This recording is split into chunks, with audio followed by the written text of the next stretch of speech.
Today's episode of the Counselling Tutor Podcast is sponsored by Web Healer. You're a counsellor in private practice and you need a website, or you've got an existing website which you need help with. Web Healer are offering Counselling Tutor Podcast listeners, that's you, £100 off the cost of a website design and build. Now, Web Healers specialise in websites for counsellors and psychotherapists. It's what they do. And the Web Healer team provide a completely non-technical, done-for-you solution, leaving you to focus your time on your clients. Operating for 20 years, Web Healer are a trusted resource amongst counsellors when it comes to getting your practice online. So get the package details and claim your £100 off coupon for your new website by going to counsellingtutor.com/website. That's counsellingtutor.com/website. Welcome to the Counselling Tutor Podcast, the must-listen-to podcast for students of counselling and psychotherapy. Here are your hosts, Rory Lees-Oakes and Ken Kelly. Hi, I'm Rory, and with me, as always, is Ken. How are you doing, Ken? I'm exceptionally well, thank you for asking, Rory. And both Rory and I hope that you are well. You've joined us on the Counselling Tutor Podcast, episode 252. 3 stops on today's journey, starting off with theory and practice, where we look at how theory shows itself in the day-to-day practice of counselling and psychotherapy. And today we're going to be speaking trauma bonding. We then move on to practice today, where we look at contemporary issues, challenges, or wins that we face in counselling. And today we're going to be speaking about changing your ethical body. That's an interesting thing. You know, we might change an insurer or a gas provider. Do we change our ethical body? We'll be discussing that. And then into practice matters, which is the CPD part of the Counselling Tutor Podcast, where you met up with Sally Ann Armitage. Use of empathy, Rory, in counselling. Yeah, really exciting interview and crucial part of our work. Yeah, I think no matter what your modality is, there's going to be something there for you. So starting off with that theory and practice, Rory, trauma bonding. Before we look at how that might present within the therapy room, what is trauma bonding? Well, trauma bonding is where an individual may be in some sort of abusive relationship and either can't leave or keeps going back. I want to share a personal story. I've never shared this story before. I don't think I've told anybody, so I don't think I've even told you, Ken. But when I was about 11 or 12, I was hanging around with a group of friends, and a lad came and punched me on the nose. I lived in Gorton in inner city Manchester. It was the 70s, so that was the kind of thing that went on, to be honest. And then he went away, and he didn't live near me. But I knew him. He used to deliver the papers around where my friends lived. Anyway, one day I was walking along down the Burnham Road where I used to live, and I looked down this road and I could see him, and he must have been about 300 meters away. It was quite a long way away, but I could tell it was him. And I made a detour, walked down the road, and gave him sixpence, which is 2.5p in old money. And for years, I beat myself up about that until I studied trauma and realised that what was happening is I'd formed a trauma bond with someone who effectively had abused me. My way of coping with it was to try and give him sixpence. And if I think about it now, if I think about my young self now, I think there's still a part of it that says, how ridiculous. You could have just he probably didn't see you, probably didn't know who you were. But that's the nature. And what happens is that the brain starts to make a best decision on survival when there's a traumatic situation. And sometimes that part of the brain decides, the limbic system, the emotional part of the brain that sometimes takes over us, makes a decision to have a survival strategy. And that survival strategy is to go back to the abuser. And how that plays out in the therapy room is that we may work with clients and they're having a really bad time with someone, but they keep going back. And certainly I've supervised students who've said, I just don't know what's going on here. why would they keep going back? There's lots of routes they could go to safety. But like my younger self, they turned left, went down that road, and go back to the abuser. And I think the interesting part of it is that we know it takes a long time, a lot of events in someone who is experiencing trauma and abuse to be able to break away from the abuser. And part of our work in that, Ken, is to be patient, to be consistent, and also to be understanding of that process. And as in my case, to try and alleviate the shame of it. Because the person knows, they will say to you, I don't know why I go back. Yeah. I don't know why I go back. And part of that can be psychoeducation, explaining that, as I did, that little process of how the brain works in a survival situation. I'm so grateful that you shared that story, Rory. And the thing that stood out most for me is how you beat yourself up for years afterwards about going back. And I think that is one of the symptoms, I guess, of that trauma bonding is almost being drawn in, almost moth to a flame, like almost against one's will, and afterwards feeling, why did I do that? Why? And it's interesting. I'm glad that you brought this topic, and I think trauma needs to be looked at really carefully as a practitioner. And trauma bonding, I mean, I guess a form of trauma bonding would be Stockholm syndrome, and that is a commonly known word. And so we're looking where the abuser uses techniques such as gaslighting, emotional abuse, criticism, or physical violence, and the victims may use many methods as a survival mechanism, and they include that forming a bond, defending that person, thinking it's my fault, not their fault. And it can present itself, I guess, that way within our therapy room. And I think of someone who may have been physically abused, as you were, Rory, punched in the nose, and then going, well, you know what, maybe I was asking for that. Maybe what other choice could they have made? Almost defending the abuser would indicate a form of trauma bonding. Absolutely. And I remember my friends at the time saying to me, well, you're acting daft, what do you expect? And I mean, thankfully we live hopefully in more enlightened times, Ken. And you're absolutely right. You made a reference to Stockholm syndrome. And for those of you who don't know what Stockholm syndrome is, it was an incident in Stockholm in the 1970s where a bank was robbed in Stockholm, and the people came in, the bank robbers came in with guns, held hostage the staff and the customers that were in. And it was a standoff, I think, for a number of days. The police eventually stormed or breached the bank and arrested the robbers. And what was interesting was that some of the survivors actually stood up for the robbers and said the police were too heavy-handed. And I think I might have mentioned this on the podcast.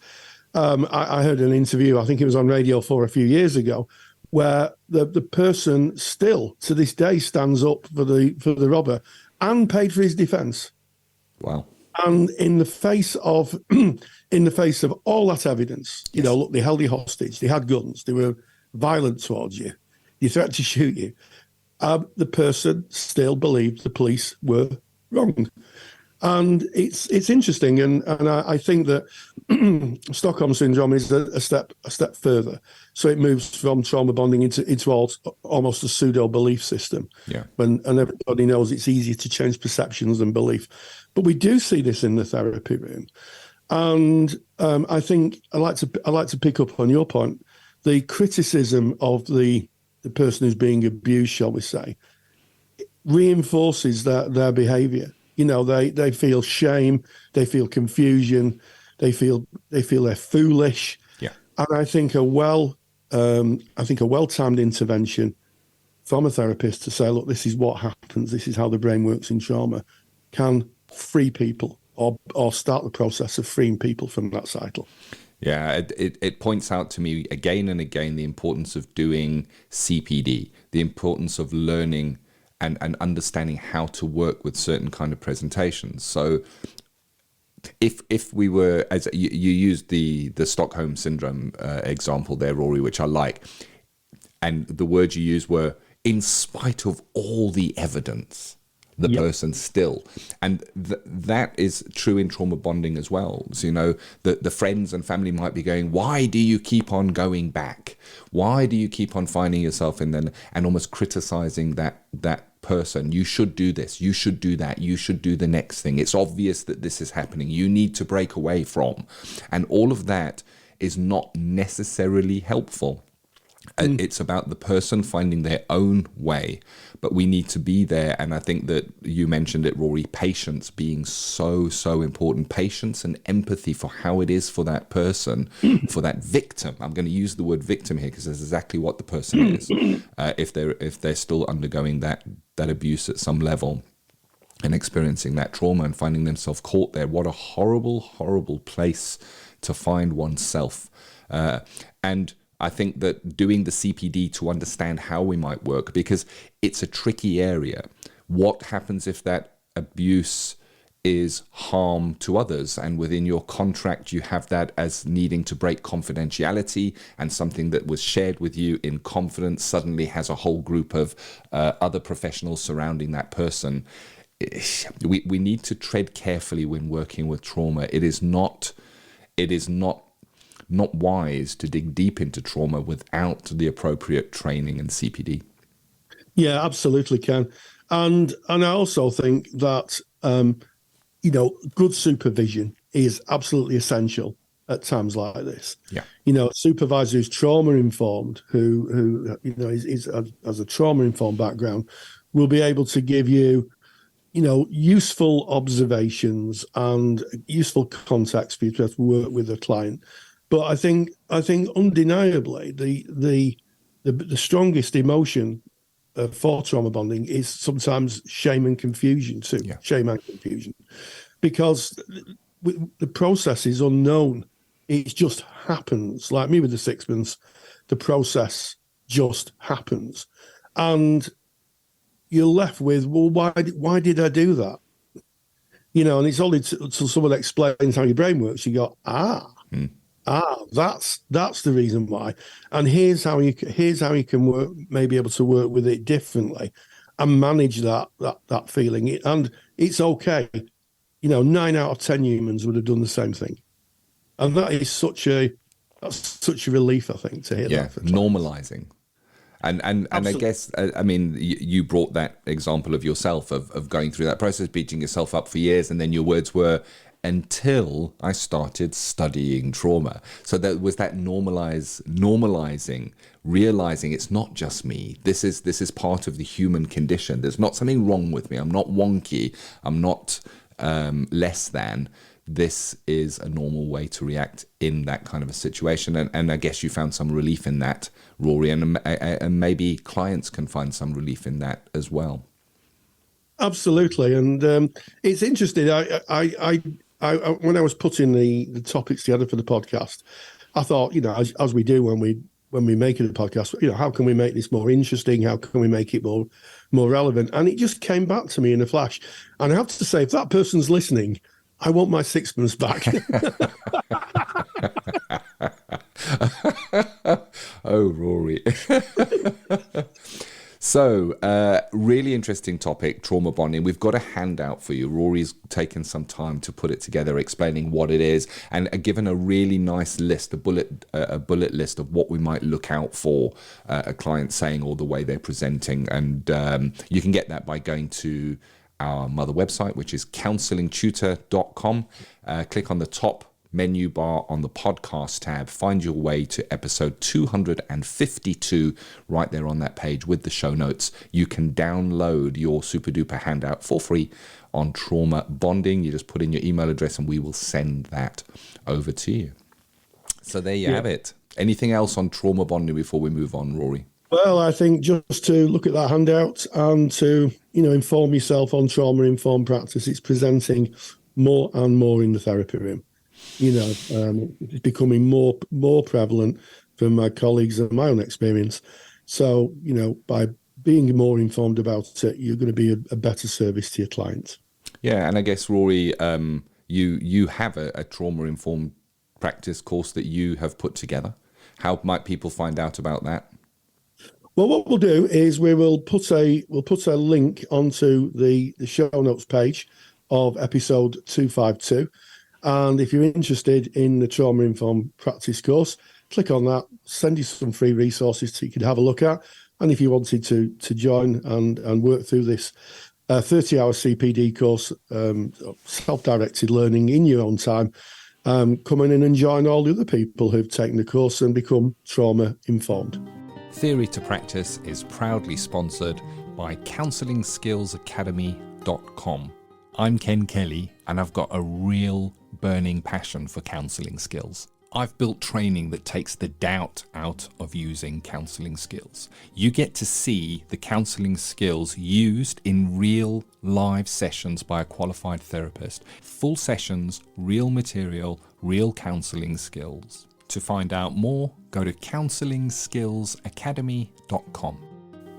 Thank you. And there you have it. That's our theory in practice for today. Moving on now to practice today, where we look at something that is contemporary, something that is of the now that affects us as counsellors, psychotherapists. And today, changing your ethical body. Does one change an ethical body, Rory? Well, I think one does, Ken. And this is something that comes up a lot in our Facebook page. And if you're not a member of our Facebook page, then go to Facebook, type in Counselling Tutor, and you'll find our Facebook page. Knock on the door. Our friendly moderator will let you in. You can join thousands of like-minded people, students, qualified colleagues, supervisors, tutors, all talking about issues in the world of counselling and psychotherapy. And one of those issues is changing ethical bodies. And I think to put some context into this kind of piece is that there's a bit of a pyramid when it comes to ethical bodies. And sitting at the top of that pyramid, so those watching on YouTube, I'm drawing a pyramid in the air now, the top of a pyramid in the air, is the Professional Standards Authority. So in recent years, we've had what we call voluntary regulation in the counselling profession, certainly in the UK. And there is an organisation that sits right at the top of that food chain, which is called the Professional Standards Authority. And a number of ethical bodies, and there's about six or seven different ethical bodies, then accredit themselves with the Professional Standards Authority. And it's their specific, it's the Professional Standards Authority's specifications that they build into the ethical, the ethical bodies build into the ethical frameworks and their policies and procedures. So they sit below the Professional Standards Authority. Mm. So in my case, I was a member of the BACP for a number of years, and I decided to change my ethical body. I decided to have a look round. Ken alluded to gas companies and electricity companies. And I thought it was really important that I found a body that fitted with my values and my value system, because being part of an ethical body is part of a kind of an ecology of your practice. In other words, it's as important as finding your supervisor, making sure you got the correct insurance, choosing your CPD. And I decided after a lot of thought and some supervision to move to the National Counselling and Psychotherapy Society, NCPS. And I've got to tell you, the change was absolutely painless. It took a week, and I'm now a member of the NCPS. Got a lovely email from them. Anything they can help with. They have a members area. They have their own code of ethics, which, to be honest, most of the codes of ethics align now. But one thing I like about the NCPS is their code of ethics is a little bit more granular, a little bit more precise. And we'll see how we go. But I'm enjoying the experience. And the key thing was it was so simple to change. We see these adverts for, just click on this button to change your gas and electricity. Well, it wasn't a click of a button. I had to send some documentation in, but very little, all done by email, very professionally handled.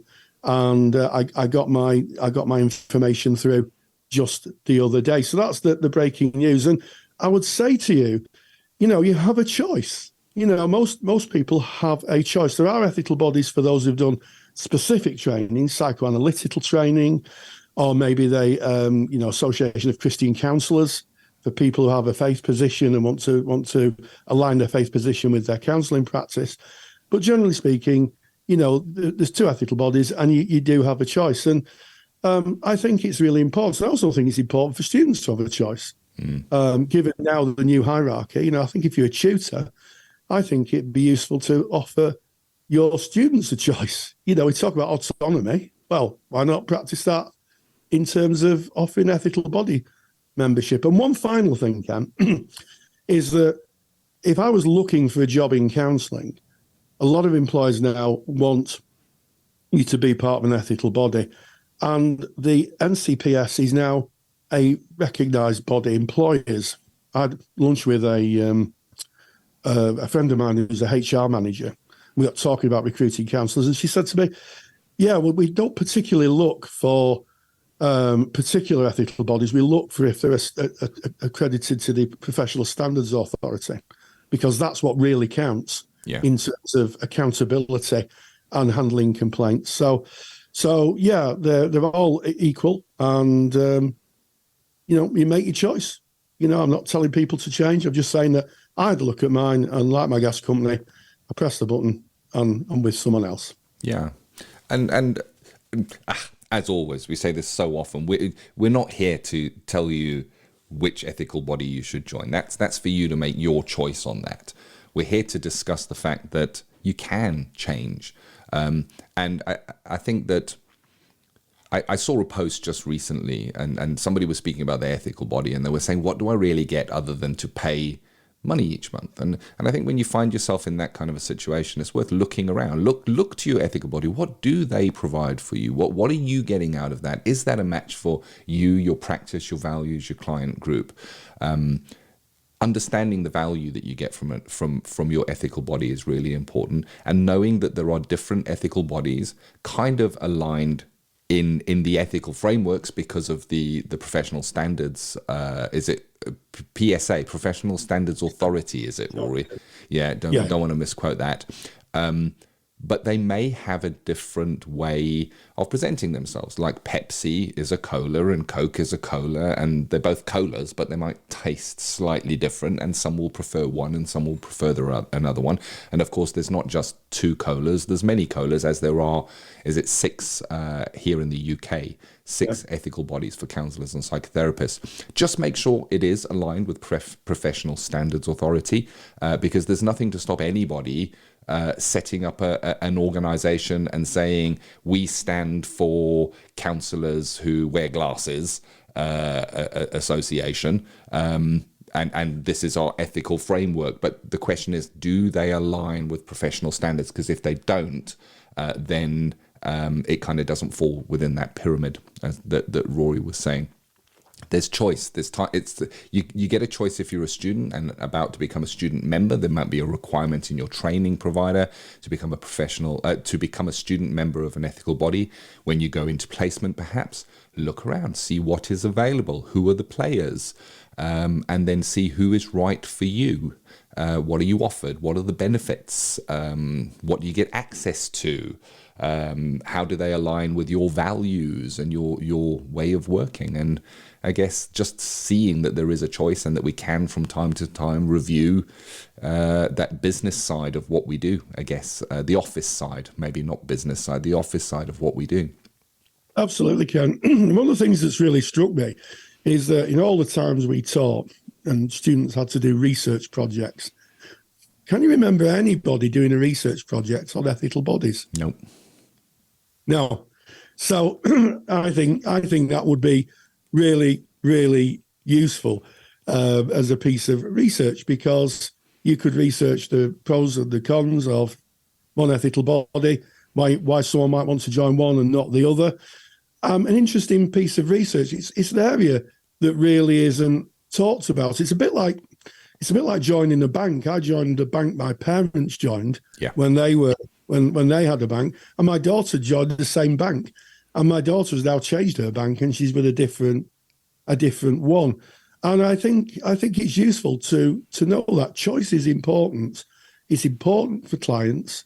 It's important in training, and by golly, it's important when you're thinking of an ethical body, Ken. I like that you used a bank. I think that's a great parallel or way to describe this, because changing a bank, when you're 100% right. I joined also the bank that my parents belonged to quite happily. Why? Because that was what I knew. And I have changed banks. And I remember going through the thought pattern of changing banks, and it seemed like massive hassle, really difficult. I pictured myself going and having to draw all the money out from the teller and walk it across the street to a different bank and go in and fill out loads of forms. But it is relatively painless. There are systems in place to switch providers. We live in a world where there are different providers, there are choices, and there are mechanisms in place to move over. And as you say from your experience, Rory, you moved your ethical body and you found it absolutely painless. In fact, you were pleasantly surprised. I was pleasantly surprised. I went onto the website. They asked me a little bit of information. They asked me for some details from my previous ethical body. I pressed the button. I had a cup of tea and a Garibaldi.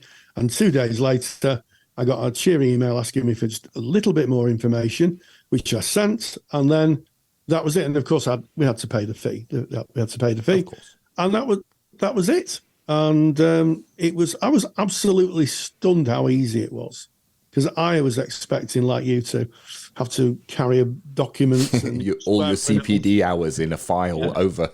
Swear an oath of allegiance and that type of thing. Nothing like that. Really, really, really simple to do. And I think, I think a vibrant, debated economy within ethics is a good thing. Yeah. We as a group of therapists, no matter which modality or where you stand on, your modality, to be able to debate these things and make a choice, I think is brilliant, because that's what we're choice enablers at the end of the day as therapists. Yeah. And we should be able to enable that choice for ourselves. Yeah. Just one final thought as we kind of leave practice today. If you do look around and you do decide or make a choice to change your ethical body, be sure that the next phone call or the next email is to your insurer, just to update them, because when you would have taken out your insurance, you would have said who your ethical body was at the time, and you don't want outdated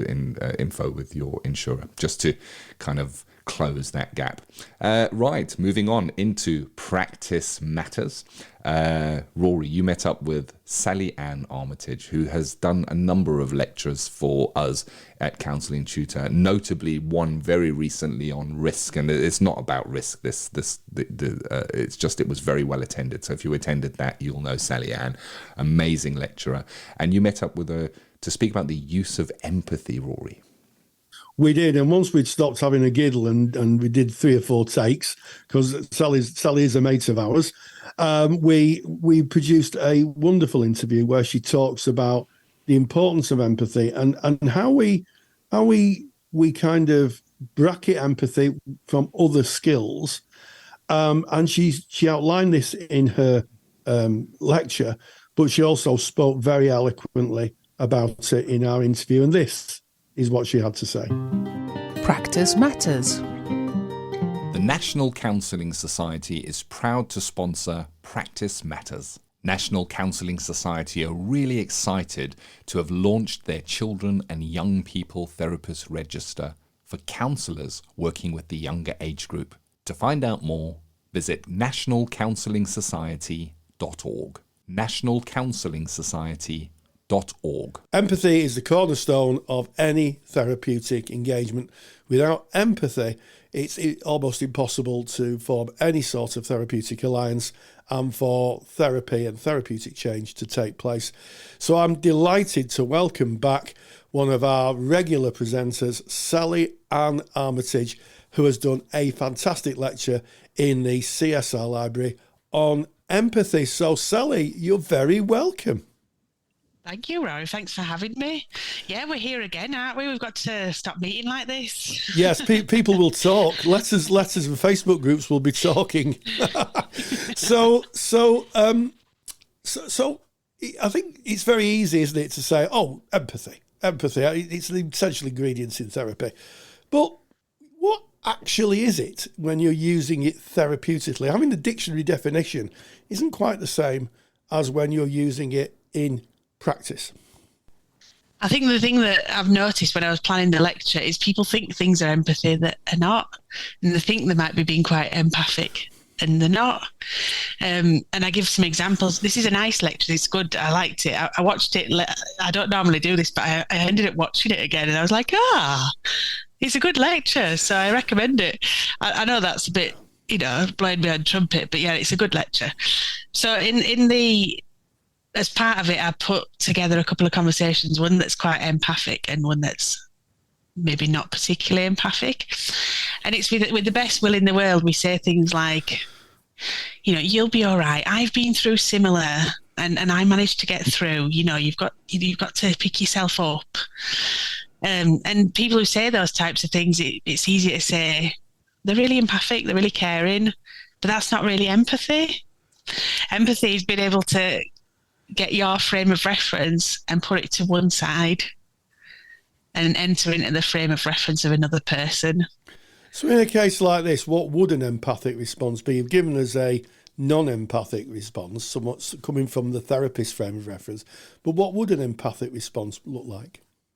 So I'm going to say an easy way, and I've stopped myself. But the best way to give an empathic response is a reflection or a paraphrase, in my opinion. To show your understanding, to rephrase what's been said by the person, but not in such a way where they'd be like, "That's what I just said." So it is a skill, and it does take practice. But I think that's the best way to show empathy. Yes, and as my old tutor said, it's paraphrasing, not parrot phrasing. Yeah, exactly. And I like the idea you've linked two skills to empathy. One is reflection, and I'm taking that's the reflection of emotion in the speaker's voice, and the other is paraphrasing, in other words, repeating back what somebody has said, but as you quite rightly point out, in slightly different language, from a slightly different perspective, maybe. Yeah, because what happens is, again, this is in my example, is inadvertently when we start to reflect back what we've heard and paraphrase back what we've heard, almost without meaning to, the person who is speaking, the client, starts to say more and say more and say more. And when you start saying more, you start getting more learning from what you're saying. Stuff starts coming out that could be useful. And I've been really careful, because when you reflect and paraphrase, we're not suggesting that, if you reflect and paraphrase, someone will be fine within an hour and they'll be skipping out of the door. That's not what we're suggesting. We're suggesting that this is the way to carry out an empathic conversation, and it is for the good. I think it can be easy to sort of think, well, I don't see change quickly, so is it working? Yeah, but sometimes these things do take time, especially when it's, issues that have been going on for a long time. It can take sessions, Absolutely. And I think you brought up something really interesting there. If empathy is used correctly, as you say, incites a permission from the client or to the client to be able to speak more about themselves. It opens them up as opposed to closes them down. And crucially, it opens them up on their own terms, so they can share what they feel comfortable with. They don't feel under any pressure to share or disclose information.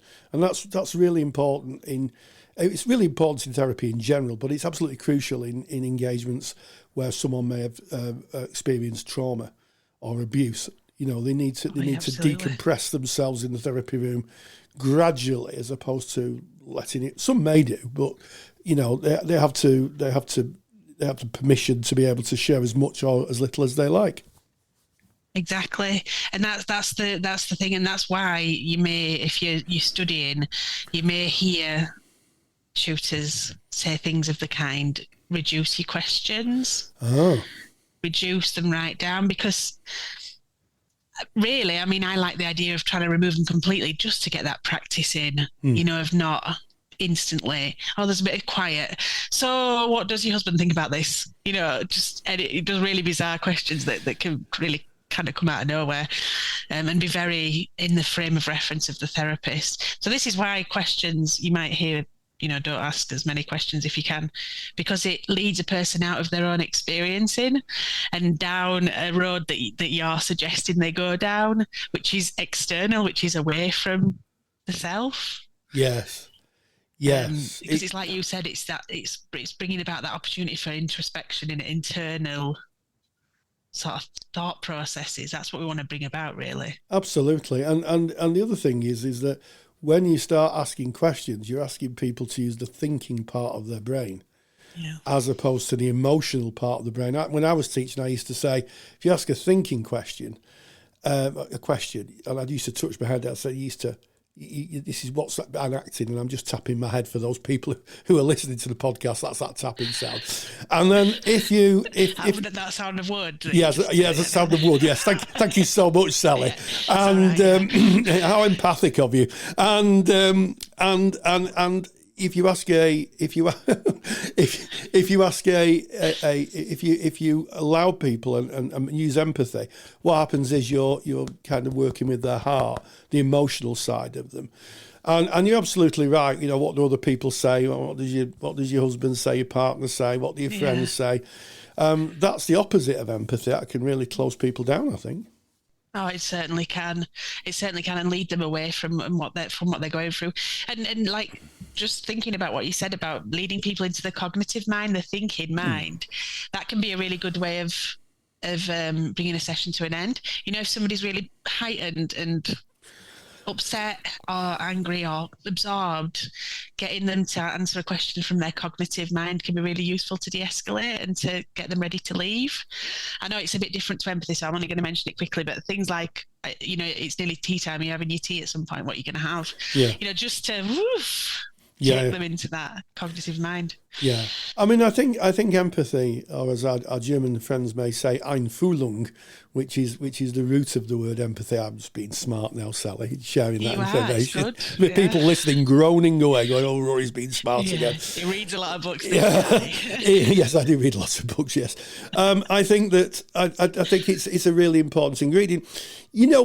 One of the things that really strikes me is it's quite a hard process to learn and to work with when you first start training, because it's opposite, isn't it, to how sometimes we communicate on a daily basis.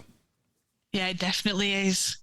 It really is. And add to that the maybe nerves with what we're doing, that you're training and that you're trying to do these skills that you're not used to, and you might be more self-conscious, so more aware of what you're saying and more aware of yourself, which takes you away from someone else's frame of reference. So it's tough, and it does take practice.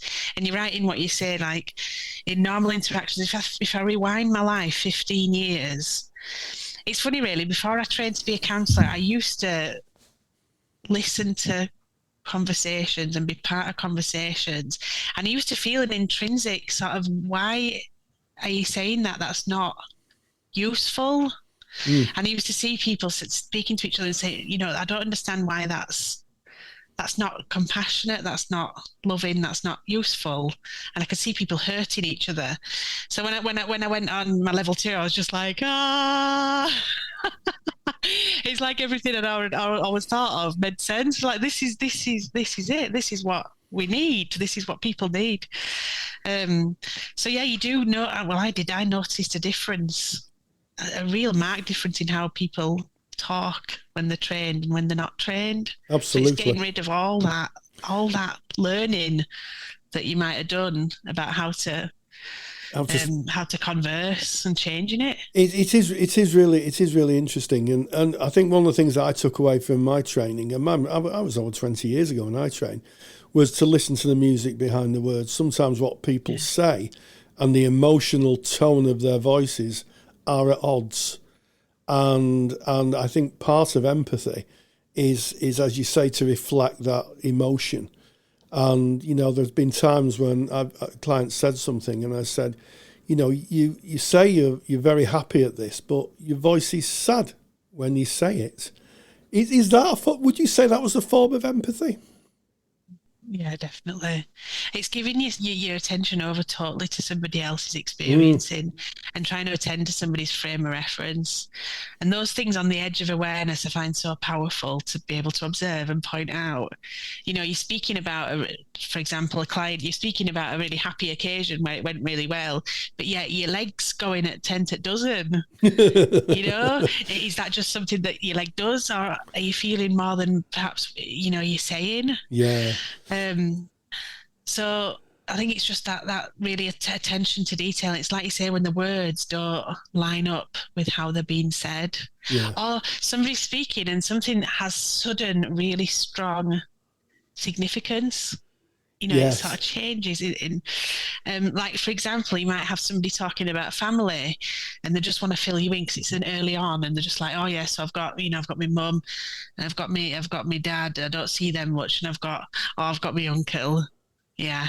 And then I've got my cousins. Oh, uncle's really important then. Yeah. So just seeing that slight shift and bringing it into awareness can be really useful. It is, and sometimes I used to say to my students, sometimes words just hang in the air.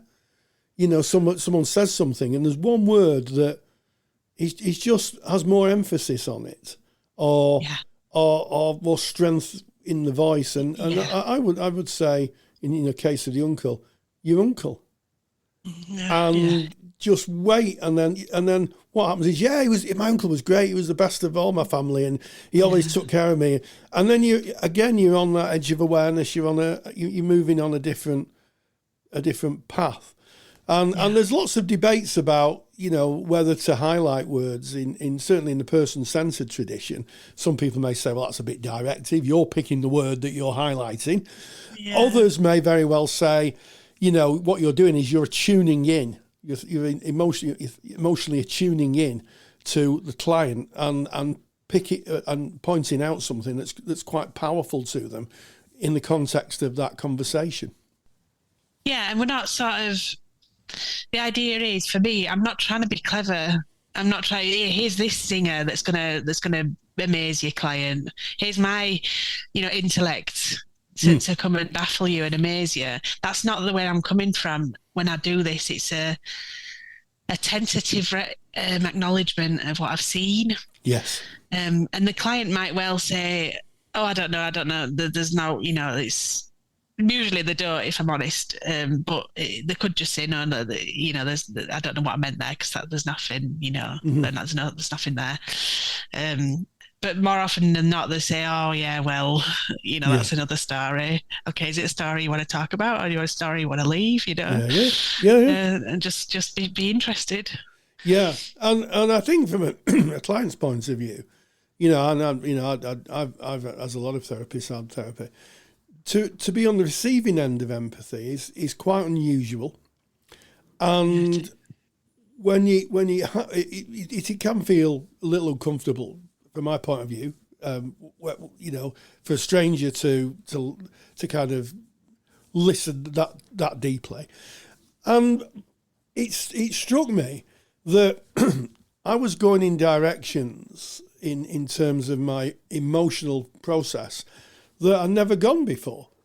And I've been a therapist for 20 years. Yeah.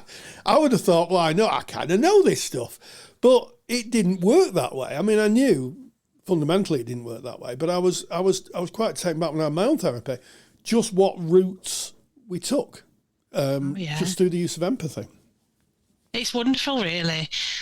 I mean, I speak to supervisees, trainees, and qualifieds alike. That if you provide somebody with a space where they are truly the centre of the attention, and they are valued and prized and not judged, and they know they're not, and it's a space that's sort of dedicated to their ease, and it's amazing where it goes. And that's the thing, isn't it? It's about that atmosphere that we're trying to bring about for the client, that if they can speak freely and there's no filters and there's no sort of fear of judgment, the conversation goes where it needs to go.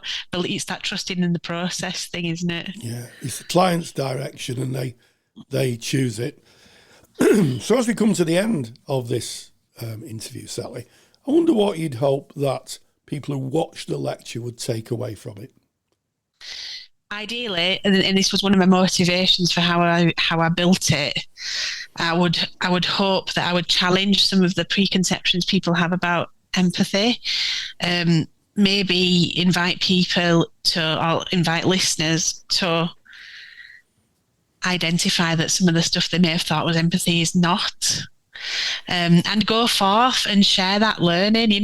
Go if you're doing a triad and you see the types of things that you learn about in this conversation, that this pretend empathy or this supposed empathy, be able to say, I'm not sure that is empathy because that was in your frame of reference. Sort of spread the word, really, because empathy is, well, it's one of core conditions, isn't it? It's right up there, so it's so important. Absolutely. The lecture on empathy is in the CSR library now. So Sally Ann Armitage, always a joy. Thank you so much for joining us. Massive thank you to Sally Ann. A big thank you to you, Rory, for reaching out and arranging that interview with Sally Ann. Empathy, it doesn't matter what your modality is, it is part of your way of being in counselling and psychotherapy. And we know that a lot of students write about empathy, learn about empathy, experience changes in themselves and how they perceive empathy throughout their training journey. And that's why Sally Ann did a full lecture on empathy, which is in the Counsellor Study Resources. It's our student resources. So if you're a member of that, you can log in, search the library for empathy, and you will see that lecture. If you're not a member of the Counselling Study Resources, you can find out more information by going to counsellingtutor.com. This has been episode 252 of the Counselling Tutor Podcast. Yes, we started with theory and practice. We talked about trauma bonding, the process of where someone who's been abused or traumatized may form bonds with their abuser. Then we moved on to practice today, changing your ethical body.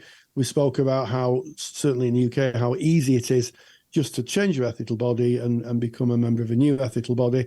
And then we moved into practice matters, and we had an interview with Sally Ann Armitage, who talked about the use of empathy, a link to a lecture which is in the CSR and CPD library. And as always, stay grounded and stay safe.